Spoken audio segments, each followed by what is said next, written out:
ત્રિલોકના મહાજ્ઞાની નારદ મુનિને ટીવીમાં હંમેશા હાસ્યાસ્પદ અને ક્લેશ કરાવતા પાત્ર તરીકે દર્શાવવામાં આવ્યા છે, જ્યારે તેમના જ્ઞાનની ચર્ચાઓ દેવતાઓમાં પણ પ્રસિદ્ધ હતી. ઘણી ફિલ્મો અને નાટકોમાં નારદ મુનિને મનોરંજન માટે ઉપયોગમાં લેવાતા જોવા મળે છે. નારદની ભૂમિકા પણ ઘણીવાર એવા કલાકારોને આપવામાં આવી છે જેઓ સામાન્ય રીતે ફિલ્મોમાં ખલનાયકની ભૂમિકાઓ ભજવતા હોય છે.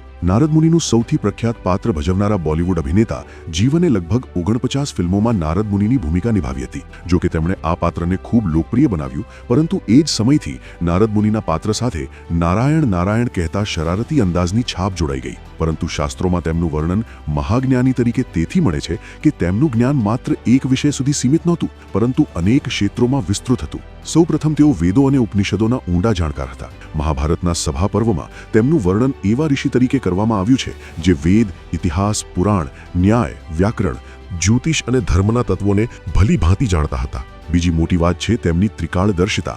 દેવર્ષિ તે જ કહેવાય જે ભૂતકાળ, વર્તમાન અને ભવિષ્યને સમજવાની ક્ષમતા ધરાવતા હોય. નારદજીને આ ઉપાધિ એટલા માટે પ્રાપ્ત થઈ કે તેઓ સમયની સીમાઓને પાર જઈ ઘટનાઓનું સૂક્ષ્મ મૂલ્યાંકન કરી શકતા હતા. આ જ કારણ છે કે તેઓ દેવો, અસુરો અને મનુષ્યો ત્રણેય લોકમાં સમાન રીતે આદર પામતા હતા. આ ઉપરાંત જેને આજે આપણે કમ્યુનિકેશન કહીએ છીએ તેનું સૌથી પ્રાચીન અને અસરકારક સ્વરૂપ નારદજી પાસે હતું. તેઓ યોગ્ય સમયે યોગ્ય સ્થળે પહોંચી સંવાદ સ્થાપિત કરતા અને જટિલ પરિસ્થિતિઓને યોગ્ય દિશા આપતા.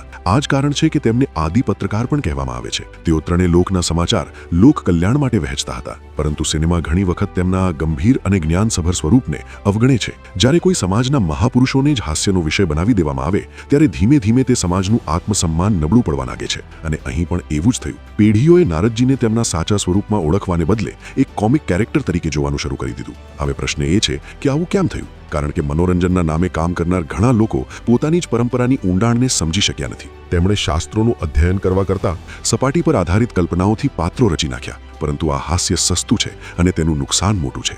જે નારદજી વેદોના મહાજ્ઞાતા, સંગીતના આચાર્ય અને લોક કલ્યાણના દૂત હતા, તેમને જોકર બનાવી દેવું માત્ર અજ્ઞાન નથી, પરંતુ પોતાની સંસ્કૃતિ પ્રત્યેની બેદરકારી પણ છે.